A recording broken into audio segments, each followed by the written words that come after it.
the nation's report card last year released their annual findings, and it was abysmal. Let's pull up a chart here of the overall findings, So you can see that they break it down, with math, with reading, and then they have a down arrow if the scores went down significantly, and not just if they went down. If you look there at the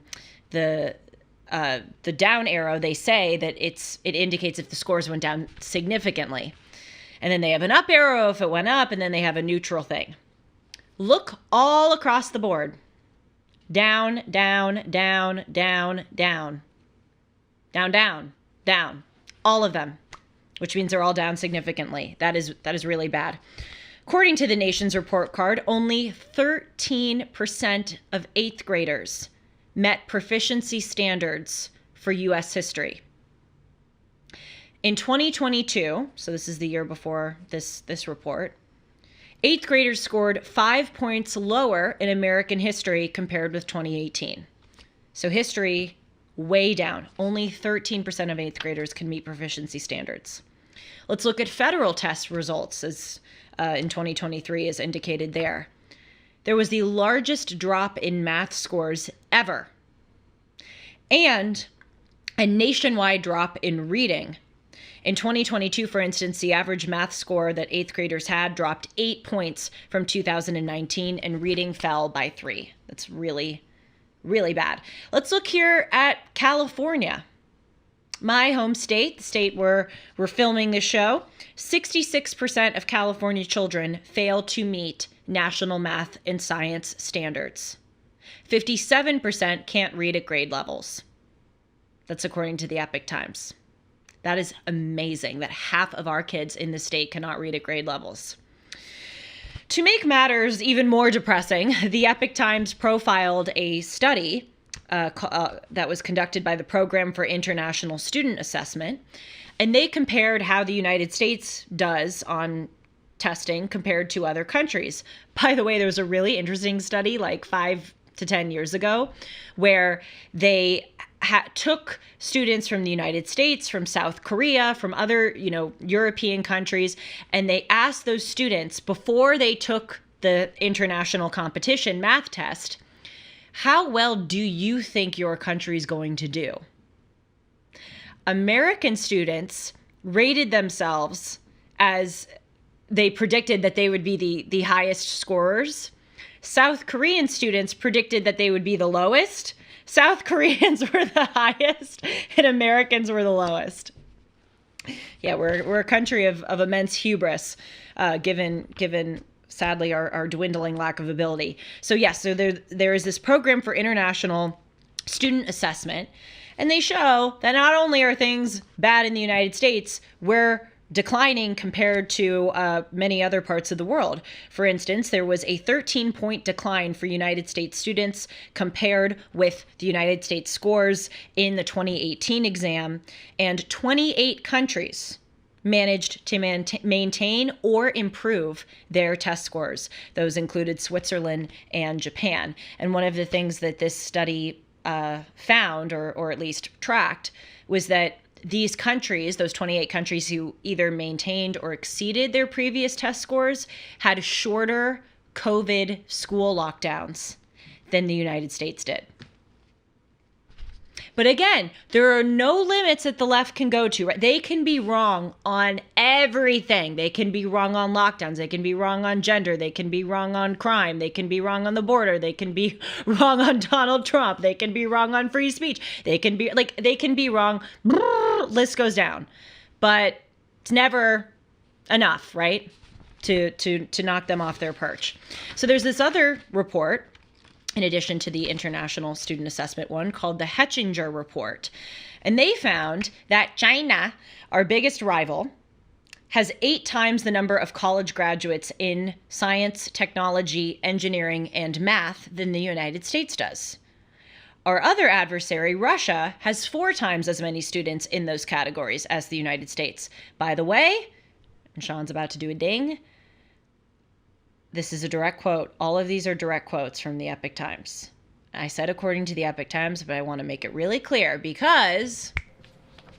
Ding! Julie Hartman, not gay. Thank you.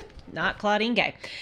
So this is obviously really bad. And interestingly, in this Epoch Times report, quoting from the other reports, they talked about the way that other countries teach math, because this is really the focus. Obviously, reading is very important, but think about economically what we really need. We need people who are extremely competent and innovative in math, in science, in technology. That's AI, that's industrial work, that's, literally everything in the economy depends on STEM. And so we're really zeroing in on the fact that we're having these really dwindling math scores. And they looked at, in the Epoch Times, Russian math. And that is indeed like a defined term, Russian math.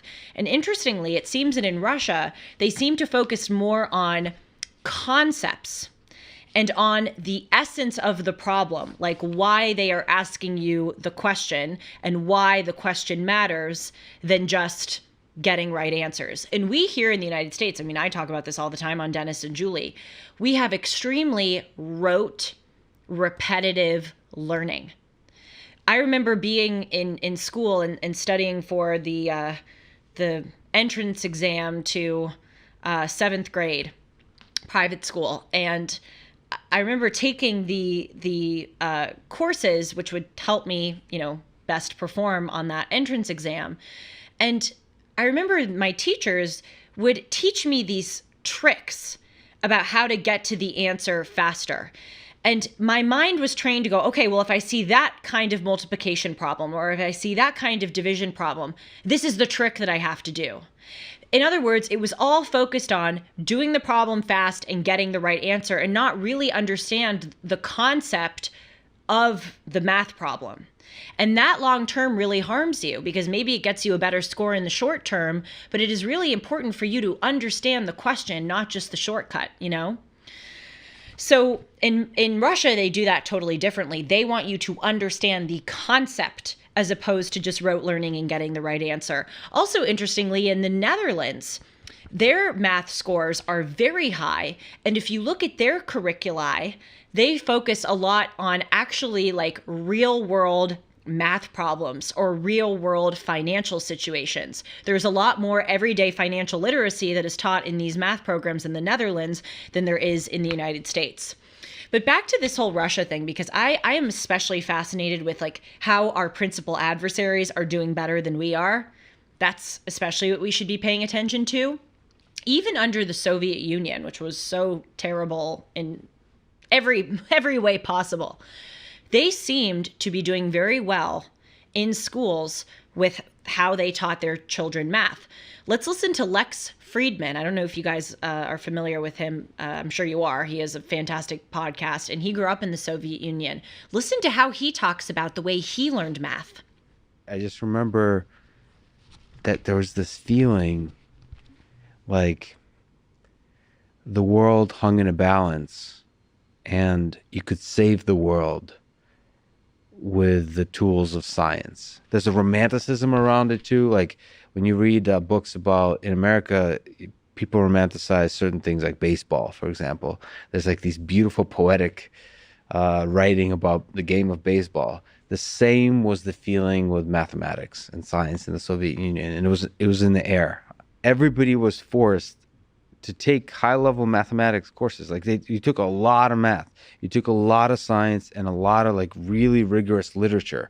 Like the level of education in Russia, this could be true in China, I'm not sure, in a lot of countries, is in whatever that's called. It's K to 12 in America, but like young people education, the level they were challenged to learn at is incredible.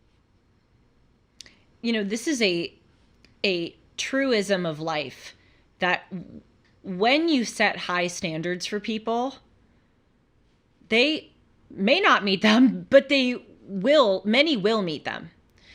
But this is the problem in American public schools. We don't set high standards. We set low standards. So there's nothing for people to meet. We as a society want to set the bar really high. And even if people come up a little short, that's better than setting the bar really low and not having, people perform at all.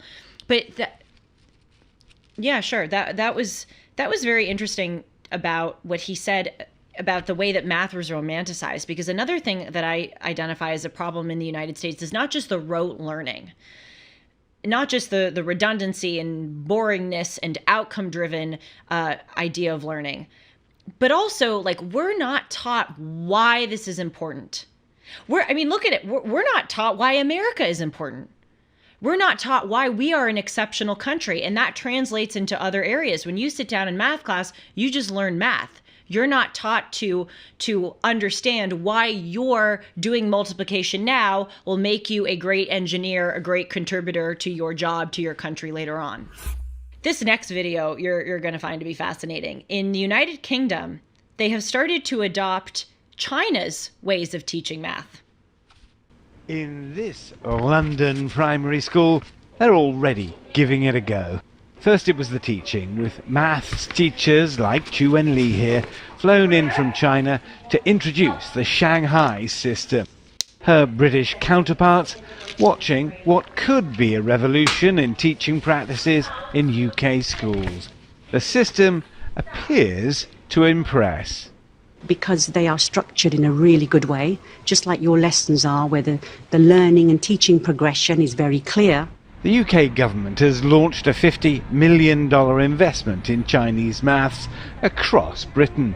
That's been followed now by international publisher HarperCollins producing a number of textbooks using the Shanghai math system to sell into UK schools. Pause. This is so interesting for so many reasons. First, we live in a culture in the United States where people say that if something is wrong, it's because it's a lack of funding or it's a lack of resources, okay? China, who is now eating our lunch in every single way possible, including education, they were economically crippling themselves 60 years ago. They were a primitive, agrarian, barely industrial socialist economy 60 years ago. And in half a century, they got their act together and they ascended to be one of the biggest, the third biggest economy, second biggest economy in the world. And now the leader, bar none, in, among other things, electric vehicle producing.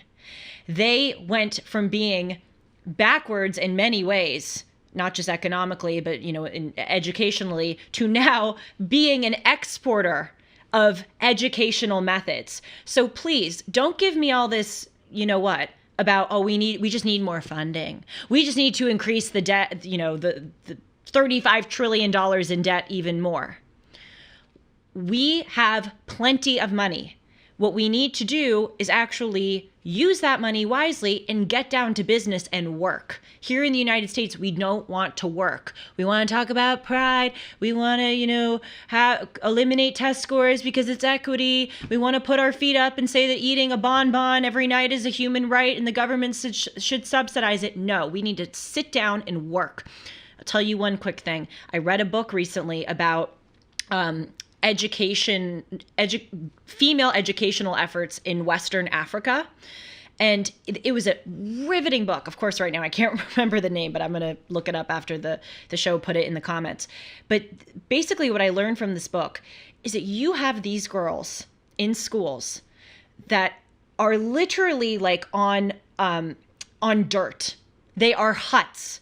And all they have are, shanty old textbooks that are largely donated and a chalkboard. But you look at these test scores in these girls and they are taught well, and they go from having terribly low test scores to fantastically high test scores and being very educated. Now, talk about having a lack of resources. They had barely any resources, but they had one critical thing that the United States does not have. They had a willingness to learn and work hard.